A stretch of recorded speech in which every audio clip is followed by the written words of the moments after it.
बुंदेलखंड विकास निधि limited का संपूर्ण लेखा जोखा सन 2023-24 का क्रमबद्ध तरीके से हमारे आदरणीय विकास सर ने प्रस्तुत किया है। और जिस तरह से 2017 से 2024 तक का जो हमारा सफर था, उस सफर को जिस तरह से हमने प्रोग्रेस वाइज उन्नति के पथ पर चलते हुए जहां तक पहुंचे हैं, जो अचीव किया है, वो कहीं ना कहीं हमारे आप सभी जो बुजुर्ग हैं, अनुभवी लोग हैं, आप सभी के मार्गदर्शन से ही ये संभव हो पाया है। अब कार्यक्रम की अगली कड़ी में, क्योंकि यहाँ पर इस हॉल में बहुत सारे हमारे बुजुर्ग सीनियर्स, बहुत अनुभवी लोग, प्रबुद्ध जन बैठे हुए हैं, तो हम चाहेंगे कि एक एक करके आप लोगों से भी कुछ आपके बहुमूल्य शब्दों से हमारा मार्गदर्शन हमारा मिल सके। इसी क्रम में मैं सबसे पहले बुलाना चाहूंगा हमारे गुरुजी आदरणीय श्री असरार खान साहब विराजमान है आगे की रो में। प्लीज गुरुजी आइए और अपना मार्गदर्शन दीजिए। कहाँ से शुरू करूं ये तो नहीं कह सकता, लेकिन कभी कभी बड़ी खुशी होती है कि जब मेरे बच्चे या जो गुरु की एक बहुत बड़ी उपलब्धि होती है कि उसके जो पढ़ाए हुए छात्र जब आगे बढ़ते हैं, तरक्की करते हैं, तो उसके लिए उससे बड़ी दौलत कुछ नहीं हो सकती। उस कड़ी में एक मेरा ये भी स्टूडेंट है विकास, जो दिन पर दिन तरक्की कर रहा है, और मेरी बहुत बहुत शुभकामनाएं हैं कि वो आने वाले वक्त में एक इस जिले का क्या शायद मध्य प्रदेश का भी नाम रोशन करेगा। ऐसे मेरी उसको शुभकामनाएं हैं और वो तरक्की करेगा। जब उसने ये खोला तो एक साहब मेरे पास आए 2-4 बार, अरे साहब आप थोड़ा सा खाता खुलवा लो, खाता खुलवा लो। मैंने कहा यार बैंक में खाता है, तो ये बैठे हुए हमारे स्टेट बैंक में मेरा खाता था। लेकिन उन्हें जब जिद की बहुत, तो हमने कहा यार मेरा स्टूडेंट भी है, चलो हम जाते हैं। और हम गए और हमने उससे खाता खुलवाया। हमने कहा होगा आगे कुछ होगा यार, देखा जाएगा आगे। लेकिन शायद 3 साल हो गए हैं वहाँ मैंने खाता खुलवाए, फिर 2-4 महीने में एक आध FD बनवा लेता हूँ, क्योंकि हम और मेरी पत्नी भी सर्विस में है।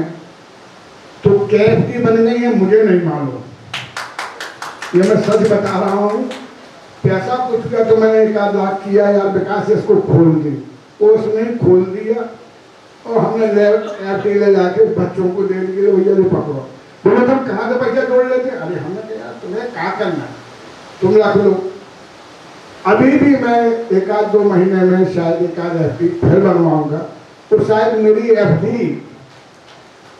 6,000 से कम नहीं होती है, भले उसमें 4,000-2,000 और बढ़ जाए।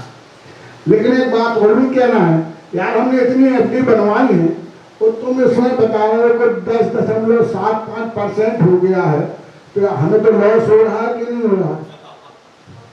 भाई ये तो बिजनेस की बात हो रही है, हमें तो उसमें 10% लिखा है, तो क्या इसमें कुछ रिवीजन हो जाएगा क्या आने वाले समय में? अगर ऐसा है तो हमारे जितने भी आपके यहाँ जमा करने वाले लोग हैं तो उनको उसका लाभ मिलेगा, और शायद हमें भी उनके साथ मिल जाएगा। और हम तो जब तक जिएंगे तब तक शायद कराते ही रहेंगे। और बैंकों में जैसे मेरा यूनियन बैंक में भी खाता है, वहाँ भी पहले जब मैं रिटायर हुआ था तो कई FD बनवाना पड़ी थी। तो यहाँ पर भी मैं शायद विश्वास से कह सकता हूँ कि ये बहुत तरक्की करेगा। और मेरे स्टूडेंट जो मैं देखता हूँ बहुत तरक्की करते हैं। कई स्टूडेंट ऐसे हैं जिनके मैं अगर नाम लूँ तो शायद आपको भी वो आश्चर्य होगा, जैसे हमारा यशपाल बुंदेला भी इन्हीं के साथ का स्टूडेंट है, और वो इंडिया में टॉप डॉक्टर में माना जाता है। सुरेश वॉर्ड भी एक स्टूडेंट था जो डॉक्टर है।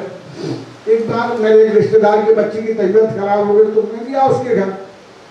रात का समय तक ग्रीन पार्क की एवेन्यू यहाँ क्या रहता था। हमने चलो जाते हैं गए हम। उसने आवाज लगाई कौन? मैंने कहा खान साहब आए हैं भैया जरा। वो नहीं समझ पाए, वो बहुत दिन हो गए थे। और जब वो सामने आए, अरे गुरु जी आप, उसने पैर छुए आशीर्वाद दिया। तो हमारे रिश्तेदार देखने लगे, कहने लगे यार कहा है? हमने ठीक है भैया। आज मैं एक सलाह भी देना चाहता हूं कि समय की पाबंदी का जरा ध्यान रखा जाए। और मैं इसलिए नहीं कह रहा हूं, ये कह सकता है कि हमारा स्कूल 7 बजे चलता था। श्री केपी सिंह, स्वर्गीय केपी सिंह मास्टर हमारे हेड मास्टर थे, हेड ऑफ द इंस्टीट्यूशन थे। तो हम लोगों में कंपटीशन होता था कि 7 बजे कौन स्कूल के अंदर जा रहा है। प्रोग्राम थोड़ा सा शॉर्ट भी किया जाए। जैसे मैं एक फिल्म का जिक्र कर दूं, राज कपूर एक बहुत बड़े शोमैन थे और रहेंगे। उन्होंने अपनी पूरी जिंदगी की पूरी तपस्या में एक फिल्म बनाई थी, मेरा नाम जोकर। आप लोग सुना, मैं थोड़ा समय ले रहा हूं। बहुत सारी फिल्म बनाई थी, अनाड़ी या बारा, श्री 420 वगैरह वगैरह वगैरह। लेकिन मेरा नाम जोकर एक बेहतरीन फिल्म बनाने के बाद वो फिल्म बुरी तरह से फ्लॉप हुई थी। और उसका एक कारण था समय की ज्यादा, उसमें समय का इस्तेमाल होना 4, 5, 6 घंटे। तो हम बैठे बैठे सो भी गए, ऊँग गए और हमारे सरों से गुजर गई थी वो फिल्म। लेकिन आज भी इंडिया के बेहतरीन फिल्मों में मानी जाती है। और राज कपूर साहब उस समय कर्जदार हो गए थे, लेकिन उन्होंने समय की नब्ज को पकड़ना जानते थे। और उस समय हम लोगों के जमाने में फिल्म बनाई थी बॉबी, जो इतनी चली थी जबकि उस फिल्म में कुछ नहीं था। तो समय का भी हमें ध्यान देना और पब्लिक की नब्ज को पकड़ना इस विकास का भी काम है। इसलिए मैं एक बात और कहूंगा कि ये आगे जाके बहुत अच्छा काम कर रहा है, ईमानदारी से काम कर रहा है। और ईमानदारी, कठोर परिश्रम और लगन, ये जिंदगी में सफलता की कुंजी है। मैं चैलेंज के साथ ये कह सकता हूँ, मैंने 40 साल टीचरशिप की, उसके रिटायर होने के बाद अब 10 साल और गुजार दिए हैं। कितने दिन और रहता हूँ ये तो मुझे नहीं मालूम, लेकिन जब तक हूँ मेरी इसके लिए शुभकामनाएं। और मेरे जो स्टूडेंट हैं, आज भी जब मैं मिल जाता हूँ तो कहते साहब अब मेरे आइडिया है, मैं कहता हूँ भैया मैंने ऐसा क्या किया। तो आप लोग इससे जुड़े रहें। और शायद जो भी एक शब्द कहा था, शायद मैं जब तक जीऊँ कि वो 100 करोड़, कुछ ऐसे ही कह रहे थे कि 100 करोड़ हो जाएगा तो हमारा बुंदेलखंड विकास निधि बैंक लिमिटेड बन जाएगा। तो मेरी बहुत बहुत शुभकामनाएं हैं कि जल्दी से जल्दी बनो और मैं उस दिन तक जिंदा रहूं। तो ये मेरे लिए बड़े सौभाग्य की बात होगी कि मैं उसमें शामिल हूँ। आप सभी को बहुत बहुत धन्यवाद। थैंक यू, शुक्रिया, धन्यवाद। अब इसी क्रम में इस शहर में पत्रकारिता जगत का एक बहुत जाना पहचाना नाम ही काफी है। श्री अंकुर Yadav ji, bureau chief, people's समाचार एवं पेपर टाइम्स छतरपुर, प्लीज आए और अपने अनमोल शब्दों से हमारा मार्गदर्शन करें। बुंदेलखंड विकास निधि लिमिटेड की 7वीं वर्षगांठ पर आयोजित ये एजीएम है। ये 7वां वर्ष है लगातार इस एजीएम में आते हुए। विकास भाई सब बैठ जाएं आप। इस कार्यक्रम का जितना भी गंभीर हिस्सा था वो गुजर चुका है, अब हम गैर गंभीर हिस्से की तरफ बढ़ रहे हैं। खान सर ने कहा कि समय का ख्याल रखें। खान सर को शायद ये बताया नहीं गया कि वहां होटल वाले को खाने का समय 6 बजे बताया गया है, तो अपन 6 बजे की तरफ बढ़ रहे हैं। तो 7वीं वर्षगांठ है और इस वर्षगांठ में भी जो ये गंभीर बैठक होती है और जिस बैठक के विषय को लेकर मेरी सबसे सीमित समझ है, उस विषय पर इस बैठक में हर वर्ष बोलने के लिए या ये कहें कि शुभकामनाओं के लिए बुला लिया जाता हूं। तो इस बार भी आप सभी को जो भी बुंदेलखंड विकास निधि से जुड़े लोग हैं, चाहे वो जमा करता हो, चाहे वो परिवार के लोग हों, स्टाफ के लोग हों, उन सभी को बहुत बहुत शुभकामनाएं कि आप लगातार तरक्की कर रहे हैं। और एक शब्द अभी खान सर के मुंह से निकला है, मैं उसी पर अपनी पूरी बातचीत को फ्रेम करना चाह रहा था कि 100 करोड़ रुपए तक हमें पहुंचना है। हमें आशा है कि अभी शायद 10 करोड़ के आसपास का टर्नओवर जो विकास भाई साहब ने बताया है, वो धीरे धीरे 100 करोड़ रुपए तक पहुंचेगा। और जिस दिन भी ये 100 करोड़ रुपए तक पहुंचेगा, ये सिर्फ बुंदेलखंड विकास निधि की ही कामयाबी नहीं होगी, बल्कि छतरपुर के स्तर पर एक संस्थान की और इस समाज की भी बड़ी कामयाबी होगी। क्योंकि निधि जिस तरीके से काम कर रही है, निश्चित रूप से इसका सामाजिक जो उपकार है, सामाजिक जो उपयोग है, वो बहुत महत्वपूर्ण है। अभी उन्होंने बताया कि ई रिक्शा वालों को लोन देने का जो एक सिलसिला उन्होंने शुरू किया था, वो एक बड़े और विस्तृत दायरे में फैला और लोगों को इसका लाभ मिला। इस तरह के बहुत सारे काम हैं जो ये बुंदेलखंड विकास निधि वर्तमान में कर रही है और भविष्य में और बेहतर कर सकते हैं। क्योंकि बुंदेलखंड विकास निधि जितना अपना काम और बेहतर करेंगे या इसके दायरे को और बढ़ाएंगे, निश्चित रूप से समाज में 2-3 बुराइयां दूर होंगी। पर्सनली मैं एक पत्रकार के तौर पर जो देखता हूं, जो फील करता हूं, वो कि अक्सर साल भर में 1-2 खबरें ऐसी प्रकाशित करनी पड़ती हैं जिसमें कोई ना कोई छोटा कारोबारी या कोई युवा सूदखोरी के कारण सुसाइड कर लेता है। अभी एक बहुत छोटा सा एग्जाम्पल दूंगा और उस एग्जाम्पल के साथ बुंदेलखंड विकास निधि की सार्थकता आपको बताने और समझाने की कोशिश करूंगा। एक छोटा कारोबारी था जो खोबे का काम करता था, जो मावा होता है। इतना सा काम है कि सुबह से मावा खरीदना और वो 10 या 11 बजे तक बिक जाता है। जो भी मिठाई के कारोबारी होते हैं वो उस मावे को खरीद लेते हैं, सुबह उसकी खरीद करता है और 11-12 बजे तक उसका विक्रय कर देता है। एक छोटे से बजट का काम है, वो 10 से 20 हजार रुपए के बजट में वो काम वो लड़का करता था और इस काम के जरिए वो रोजाना 500-700 रुपए कमा लेता था। बड़ा अच्छा काम चल रहा था। धीरे धीरे कुछ ऐसी परिस्थितियां बनी, उसकी पत्नी बीच में बीमार हो गई और पत्नी के इलाज में 1-2 लाख रुपए उसको खर्च करने पड़ गए। और इस 1-2 लाख रुपए को उसने बाजार से ऐसे सूदखोरों से उठा लिया जो 10% महीने के हिसाब से उससे ब्याज ले रहे थे। जब ये मामला बढ़ा तो वो बेचारा कुछ दिन तक तो झेलता रहा वो लड़का और चुकाता रहा कहीं से। एक जब आदमी ब्याज के गर्त में फंसता है तो ब्याज को चुकाने के लिए भी कहीं और से मूलधन उधार ले लेता है। तो कुछ महीनों तक ये सिलसिला चलता रहा। एक वक्त ऐसा आया तो उस लड़के ने एक सुसाइड अटेम्प्ट किया।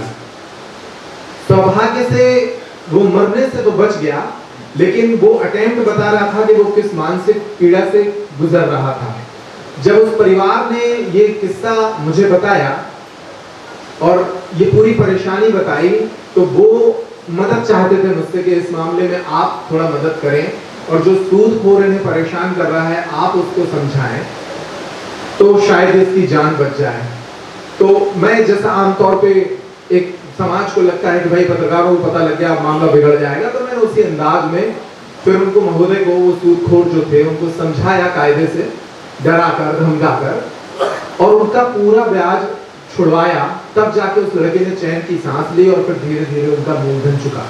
वो 20,000-30 हजार रुपए का कर्जा लिए था और 60 हजार चुका था और उसके ऊपर 60-70 हजार अब भी बन रहा था। ये स्थिति आज भी समाज में है और ये बुंदेलखंड विकास निधि जैसी संस्थाएं इसलिए जरूरी हैं कि हमें लोन सिस्टम को बहुत इजी बनाना चाहिए और जो छोटे कारोबारी हैं उन तक हम आसानी से पहुंच सकें और वो विश्वास कर सकें 1% के आसपास के ब्याज पर वो कर्ज लें और समय से उनकी रिकवरी हो और हो चुके तो उनकी जान भी बचेगी और हम कहीं ना कहीं समाज में रोजगार को बढ़ाने, लोगों को उनके पैरों पर खड़े करने में भी मददगार साबित होंगे। इसलिए मेरा विकास भाई साहब से आग्रह है कि आप इस कैपेसिटी को थोड़ा सा और डेवलप करिए। मुझे थोड़ा सा इस एजीएम में, हालांकि ज्यादा समझ तो ये शब्दों की मुझे है नहीं, डायरेक्टर्स, प्रमोटर्स और ये इस तरह के जो जटिल शब्द हैं ये कम समझ में आते हैं, लेकिन मुझे लग रहा था कि इस ग्रोथ को हमें इस वर्ष और बड़ा करना था, जो मुझे उम्मीदों से कम लग रही है। इस ग्रोथ को हम और थोड़ा सा बड़ा करें। हम चाहते हैं कि हम अपने जीते जी, जैसा कि खान साहब ने कहा कि हम सब अपने जीते जी इस कंपनी को 100 करोड़ के टर्नओवर की कंपनी बनते हुए देखना चाहते हैं, ताकि समाज को हम छतरपुर के तौर पर भी इसको लेकर गर्व कर सकें। अब रही बात कि हम कैसे इतना काम कर रहे हैं और इतना लोगों के बीच जाने की कोशिश कर रहे हैं, फिर भी हमें वो आज भी वो डायरी वाले सूदखोर कैसे जीवित हैं। आज पूरे शहर में हम लोगों ने कई बार इस स्टोरीज की कि आज भी पूरे शहर में डायरी का एक कारोबार चलता है, और वो डायरी के नाम पर 10%, 5%, 15% के हिसाब से मासिक ब्याज दर पर करोड़ों रुपए छतरपुर में बटा हुआ है। वो क्यों वो लोग काम कर पा रहे हैं? क्योंकि हम थोड़ा सा अभी या तो लोगों तक पहुंच नहीं पा रहे हैं, या हमारे पास संसाधनों की अभी कमी। दो ही कारण हो सकते हैं। हमें इस वर्ष इस एजीएम के बाद ये संकल्प लेना चाहिए कि हम और ज्यादा लोगों तक पहुंचे। इस एजीएम में ज्यादातर लोग, हम कहने और सुनने वाले वो लोग हैं जो इस विषय की गंभीरता को समझते हैं। हमें इस तरह के इवेंट उन लोगों के बीच में भी करने चाहिए जो इस गंभीरता से वाकिफ नहीं है और जो अवेयर नहीं है और अभी वो फंसे हुए हैं ऐसे मकर जाल में। हमें छोटे छोटे इवेंट ऐसे लोगों के लिए भी प्लान करने चाहिए, उससे फायदा होगा।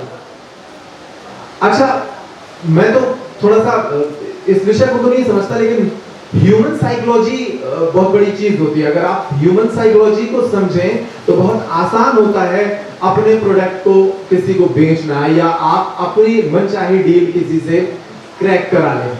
आप जब फोकस करके किसी काम को करते हैं और कुछ तरीके, कुछ ऐसे ह्यूमन साइकोलॉजी से जुड़े कुछ तरीके आप आजमाते हैं, तो निश्चित रूप से आपकी जो प्रोडक्ट है उसकी वैल्यू बढ़ती है और समाज उस पर यकीन भी करता है। हमें अपनी डील को बेचना आना चाहिए। हम अक्सर मतलब ये सोचते हैं, और अभी विकास भाई से कह रहे थे कि मैं थोड़ा सा एक सीरीज लिखता हूं, मैं उल्टी बातें, मैं उस सीरीज को इस तरह से लिखने की कोशिश करता हूं कि जैसी जो घटना असल में दिखती है वो घटना वैसी होती नहीं है। अगर आप उस घटना को थोड़ा सा उल्टी नजर से देखेंगे तो एक नयापन उसमें मिल सकता है। जैसे मैं अक्सर देखता हूं कि लोगों को ये लगता है कि भगवान कृष्ण से दुर्योधन ने ये डील हासिल की थी कि वो उनकी सेना ले ले और कृष्ण को अर्जुन को दे दे। आमतौर पे ऐसा लगता है लोगों को कि दुर्योधन ने ये चालाकी करके ये डील हासिल कर ली थी, लेकिन इसका उल्टा नजरिया ये है कि कृष्ण ये जानते थे कि इसको कौन सी डील पसंद आएगी, तो उस हिसाब से वो डील उसको देना चाह रहे थे, और उन्हें कहां खड़े होना है ये उन्होंने तय किया था।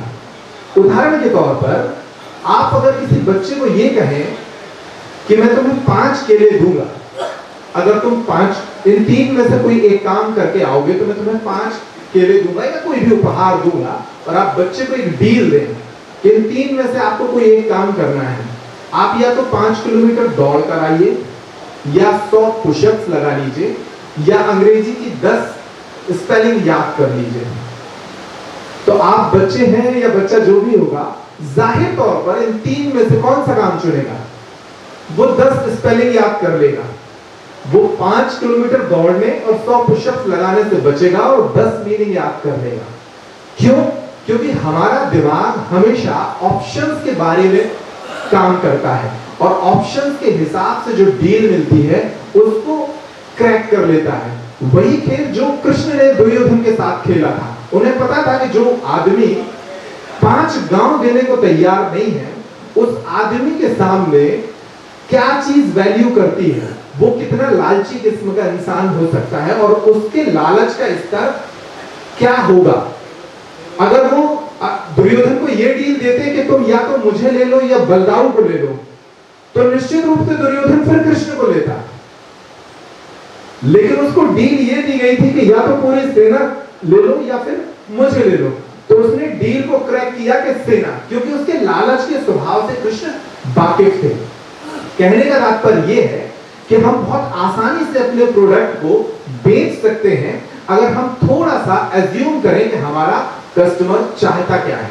उसके सामने एक बहुत ही अच्छी डील अगर हम रखें तो वो कहीं ना कहीं उस डील को ऑप्ट करता है, और विकल्पों पर जाने से व्यक्ति हमेशा खुद को फायदेमंद महसूस करता है। आप देखिए पूरा खेल जो अभी हम जिस उपभोक्ता जगत में रह रहे हैं, उस पूरे उपभोक्ता जगत में पूरा खेल ही मार्केटिंग का है। आपने कभी गौर किया होगा कि जो जिस मंजन को आप देखते हैं दुकान पर रखा हुआ और उसको आप खरीद लाते हैं, आपकी निगाह हमेशा उस प्रोडक्ट पर या उस मंजन पर ही पड़ती है जिसमें ये लिखा रहता है 20% एक्स्ट्रा। उसमें कुछ भी एक्स्ट्रा नहीं होता है, वो सारे 100 ग्राम के हैं, लेकिन उसमें आधा हिस्सा लाल कलर से सफेद वर्ड से लिख दिया जाता है कि 20% एक्स्ट्रा। हमारा जो ब्रेन काम करता है वो हमेशा एक अच्छी डील की तलाश में काम करता है और हम उसको चुन लेते हैं। बहुत सारे ऐसे आप प्रोडक्ट खरीद लाते हैं जिनमें आपको लगता है कि अगर आप आज ये प्रोडक्ट ना खरीदेंगे तो आप मतलब ठग जाएंगे। 90% पुरुष और 99% महिलाएं एक तरह का सोचती हैं, ऐसा मुझे लगता है। पुरुष 90% ऐसे होते हैं और वो ज्यादातर चीजों के विषय में एक तरह से सोचते हैं, और महिलाएं तो 99% ही एक तरह से सोचती हैं। आप महिलाओं को सेल के नाम पे बहुत सारी चीजें बेच सकते हो, आप पुरुषों को डिस्काउंट के नाम पे बहुत सारी चीजें बेच सकते हो। गैर जरूरी चीजें भी लोग खरीद लेते हैं जब उनको लगता है कि जो बेचा जा रहा है वो बहुत बेहतर डील है। हम अगर इस तरह से अपने कस्टमर को देखेंगे और उसके लिए बहुत बेहतर डील्स बनाएंगे कि आज हमने एक सेक्टर को पकड़ा कि हम ई रिक्शा वालों को पकड़ लें, इसी तरह बहुत सारे सेक्टर्स हैं। हम उन सेक्टर्स पर जिस दिन जाएंगे और उस पर प्रॉपर काम करेंगे तो निश्चित रूप से बुंदेलखंड विकास निधि आज नहीं कल 100 करोड़ रुपए की कंपनी बनेगी। और जिस दिन ये 100 करोड़ रुपए की कंपनी बनेगी, ये जिस मकर जाल में लोग अभी फंसे हुए हैं, ये डायरी के कारोबार में, सूदखोरी में, इससे मुक्ति मिलेगी। और ये जानकर मुझे बहुत खुशी हुई कि हम 2% एक्स्ट्रा कस्टमर को पे कर सकते हैं बैंकों के मुकाबले। ये बात बहुत प्रचारित करने की है और ये बात बहुत लोगों तक पहुंचाने की है, ताकि ऐसे इन्वेस्टर जो बैंकों में धक्के भी खा रहे हैं और अपना पैसा भी लगा कर रखे हैं और उनको कम पैसा ब्याज के तौर पर मिल रहा है, वो यहाँ इन्वेस्ट कर सकते हैं। बहुत सारी चीजें आसान भाषा में और एक सही वर्ग को टारगेट करके बेची जानी चाहिए। बिकता सब कुछ है, बस उसको हम एक तरीके से बेच पाए। और ब्रांड इमेज को लेकर भी बुंदेलखंड विकास निधि को इस बात का बहुत बहुत धन्यवाद बनता है और इस मामले में वो निश्चित रूप से बधाई के पात्र हैं कि अपनी ब्रांड इमेज को लेकर 2017 से अब तक जो उन्होंने काम किया है वो बहुत ही साफ सुथरी है। इस इमेज को लेकर ये संस्थान हमेशा ही इतना जिम्मेदार बना रहे और इसी जिम्मेदारी के साथ समाज में काम करते रहे ताकि लोगों का भरोसा उन पर बना रहे। तो निश्चित रूप से मुझे पूरी उम्मीद है कि आज नहीं कल वो उस कामयाबी तक पहुंचेंगे जिसकी हम सबको यहाँ आशा है। मैं इस एजीएम में विकास भाई साहब को, वर्षा दीदी को और पूरे संस्थान को, पूरे परिवार को अपनी तरफ से बहुत बहुत शुभकामनाएं देता हूँ। बहुत बहुत धन्यवाद। नमस्कार। आदरणीय विष्णुवर्धन चतुर्वेदी जी, मैं आग्रह करता हूँ कि आए। बुंदेलखंड विकास निधि लिमिटेड के वार्षिक सम्मेलन के पावन अवसर पर आप सबको मैं हृदय से बधाई देता हूँ। साथ में मुझे ऐसा लगता है कि अभी अंकुर भाई ने जो दो बिंदुओं को स्पर्श किया है, एक सूदखोर और दूसरा वो डायरी सिस्टम। यदि संस्थान के द्वारा केवल दो बिंदुओं पर भी 1 वर्ष काम किया जाए, पूरे व्रत और तप के साथ, क्योंकि व्रत लेना बड़ा आसान होता है, परंतु उस व्रत की पूर्ति के लिए तप की आवश्यकता पड़ती है। कई लोगों को अनुभव किया है कि व्रत लेने के बाद व्रत ही भूल जाते हैं कि हमने कोई संकल्प लिया है।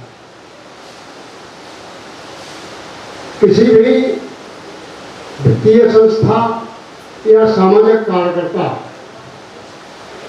इनको मुझे लगता कि 4 बिंदुओं को विशेष रूप से ध्यान करके और काम करना चाहिए।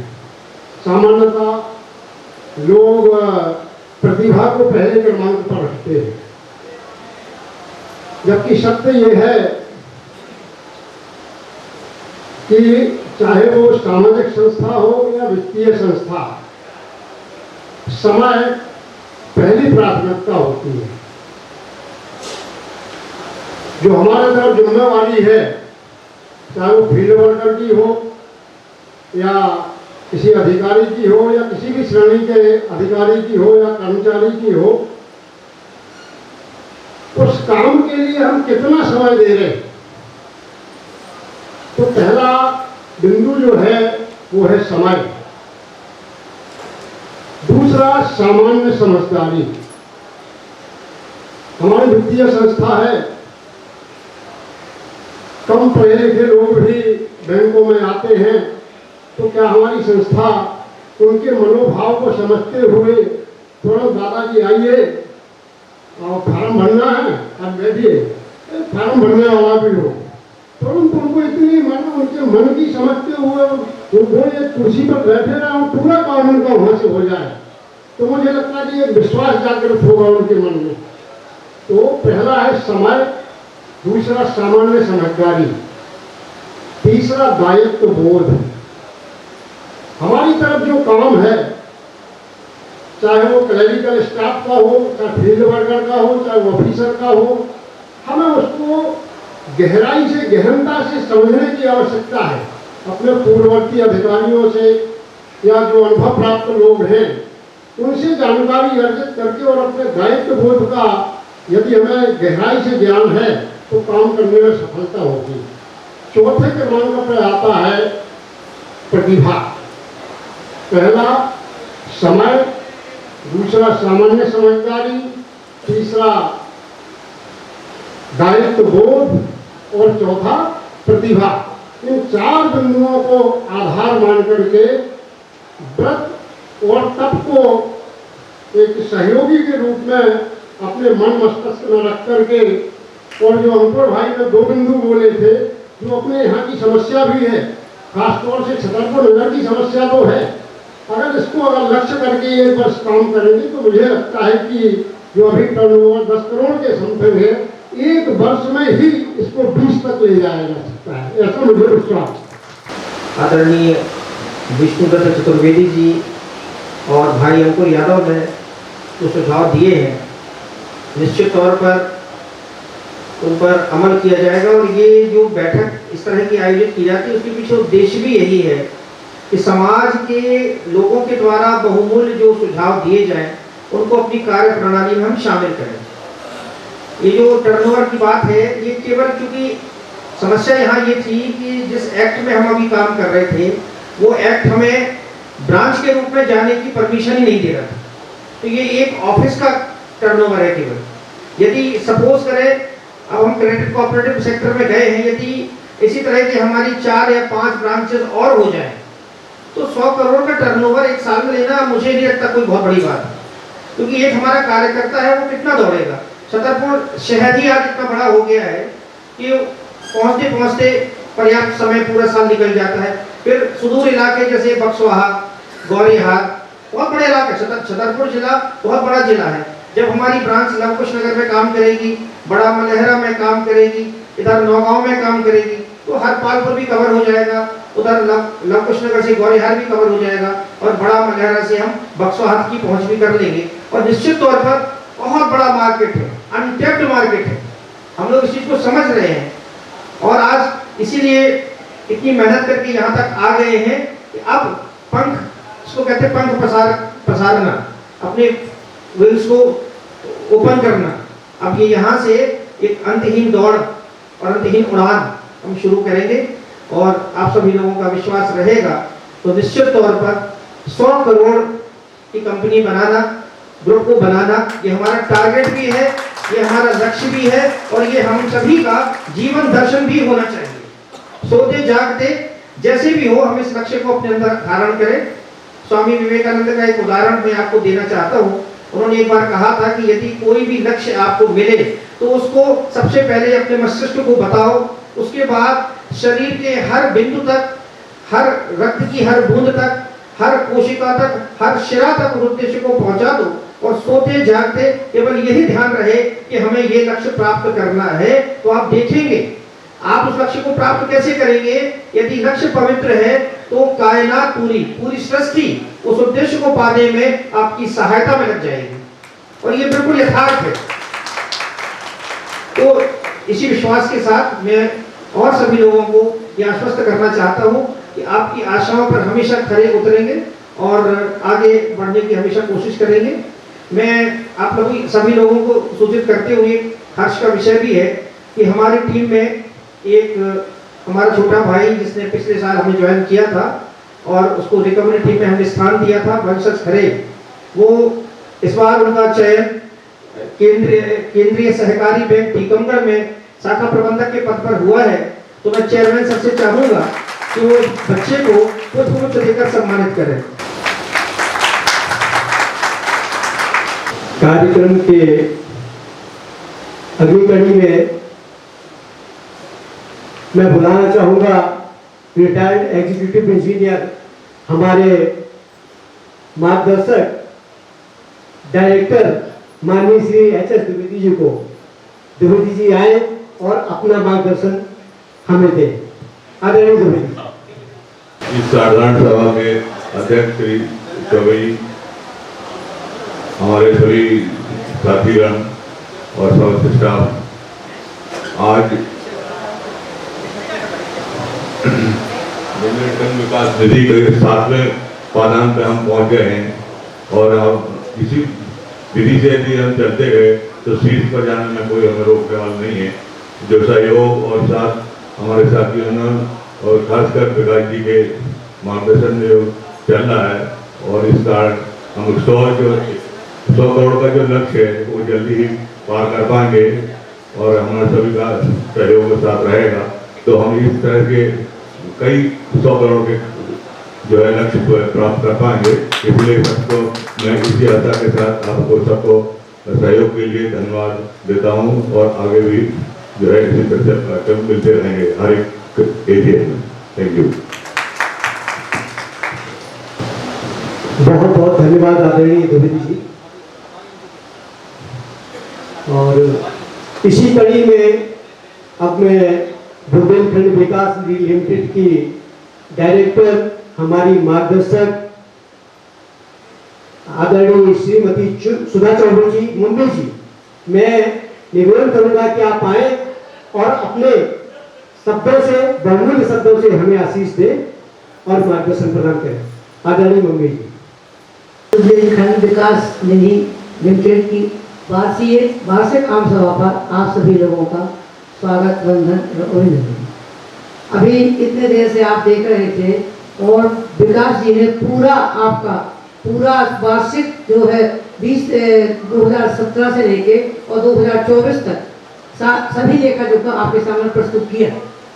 आपको भी लगा होगा कि इस निधि कंपनी ने कुछ तरक्की की है।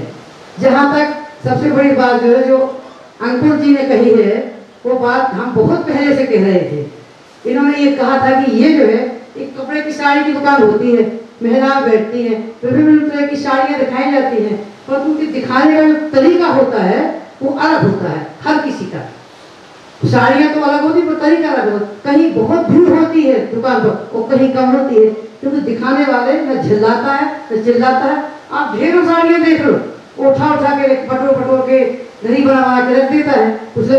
और कुछ लोग ये कहते हैं कि अरे मैडम जाइए, आपको पसंद नहीं आती है, कहीं और से लीजिए। तो ये तरीका है, वहाँ भीड़ लगती है। आपके कार्यकर्ताओं को, विकास निधि लिमिटेड के कार्यकर्ताओं को इतना धैर्य होना चाहिए, वो अपने प्रोडक्ट को हर जगह जाके बताएं, हर घर जाके हर जगह। हमें ये बात डायरी की और ये जो लोग कहते हैं हर दुकान पर 10,000 का लोन दिया, वो पर डे 100 रुपये लेते हैं। उनका 10% का हम लगता है 24% से ज़्यादा ब्याज देता। कई जगह हमने देखा, हिसाब लगाया, सब्जी वाले यहाँ दुधारी हाट में चले जाइए, वहाँ जाते हैं गाड़ी वाले, हर सब्जी वाले को 1,000 देते हैं प्रतिदिन, और 1,000 के बाद में 1100-1200 रुपये शाम को ले लिए। ये नियम है, बहुत भयंकर बड़ा जाल है, बहुत बड़ा जाल है।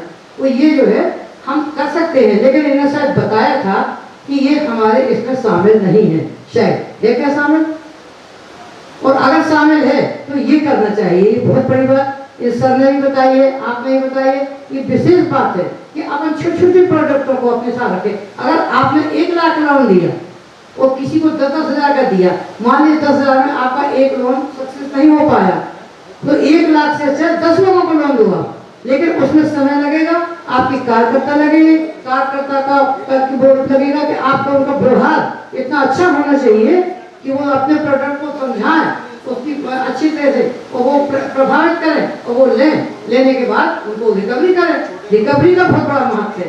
बैंक के प्रोडक्ट में आते थे रिकवरी करने वालों को इतना सहनशील होना चाहिए, और साथ में कभी कभी उनको भय का भी देना पड़ता, भय भी दिखाना पड़ता। ये भी आपके साथ में होना चाहिए, भय दिखा के। या जैसे भगवान ने कहा है, आपको तो सब जाते हैं, कथा तो सब सुनते हैं, जब सुग्रीव ने 4 महीने हो गए, वो भगवान की महत्व को बताया नहीं, आए नहीं, उपस्थ हो गए, तब राम ने कहा, क्या कहा लक्ष्मण जी से, भय दिखाया गया है, उनका उनका मतलब है कि उसको मारना नहीं है, प्रताड़ित नहीं करना, सिर्फ भय दिखाना है। भय बहुत बड़ी चीज होती है, भय के बिना हम कहीं नहीं कुछ कर सकते। बच्चों को माता पिता का भय, हम सबको भगवान का भय, किसी को किसी का भय, मतलब भय तो होना ही चाहिए। भय से ही आदमी हमेशा समय से काम करता है, उसके जीवन में भय आप भी दिखाओ, प्रताड़ित मत करो, भय दिखाओ, भय से अपना लोन मांगो या प्यार से अपना लोन मांगो, हर तरह के हद करने आपको अपनाने ही पड़ेंगे, क्योंकि लोन की रिकवरी करना बहुत बड़ी बात है। देना बड़ा सरल है, रिकवरी करना बहुत बड़ी बात है। वो हम यही मान खा जाते हैं, और हम सभी लोगों से जितने कार्य करता है उनसे हम बार बार याद करते हैं कि देखो आप लोग जिसको लोन दो, बहुत सोच समझ के लोन दो, बहुत ही सोच समझ के, आप हर तरह से उसकी जांच पड़ताल कर लो। आदमी कई जगह से लोन लेता है, और लेकिन उसके बाद भी वो पता चलता है कि वो चुका नहीं पा रहा। आप समझदारी से लोन लो, उसके बाद जब आप रिकवरी कर सकते हो तो उसको रिकवरी भी बड़ी सहनशीलता से करो। तो आप देखना, आप 10 लाख की जो बात करते हैं, 1 करोड़ 100 करोड़ की जो बात करते हैं, विश्वास है हमें पूरा कि ये जो आप करते हैं, तो ज्यादा लंबा समय हम नहीं कह सकते, 1-2 साल की बात तो नहीं है, लेकिन हाँ थोड़े समय में अगर ईमानदारी से पूरे बैंक के जितने भी कार्यकर्ता है सबने तय कर लिया कि बड़ी ईमानदारी से, बड़ी सहनशीलता से हम ये काम करेंगे, तो निश्चित ही हम उस लक्ष्य तक पहुंच सकते हैं, इसमें कोई भी संदेह नहीं है। पर यह है कि आपको जनसंकल्प, ईमानदारी होना चाहिए, और समय, मास्टर ने कहा जो अभी इसके पहले पूछा हुआ है कि समय का प्रबंधन करिए। आप समय से आओ, समय से जाओ, और अपना समय से सब चीज करो, आपका निश्चित आप अपने लक्ष्य को प्राप्त करेंगे।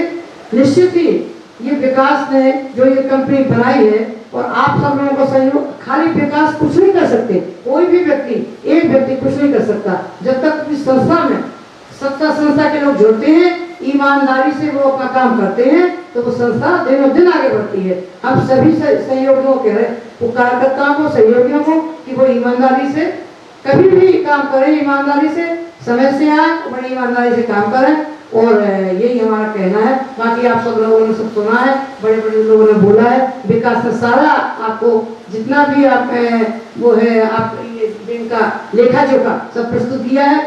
उस लेखा जोखा से तो लगता है कि अपना बैंक दिनों दिन बढ़ रहा है, भले समय समय धीरे धीरे बढ़ रहा है, लेकिन ईमानदारी से बढ़ रहा है, कहीं कोई धोखे वाली कोई बात नहीं है। आज तक किसी व्यक्ति ने, अभी 7 साल में किसी व्यक्ति ने यह नहीं कहा कि मेरा पैसा समय से दिया नहीं है।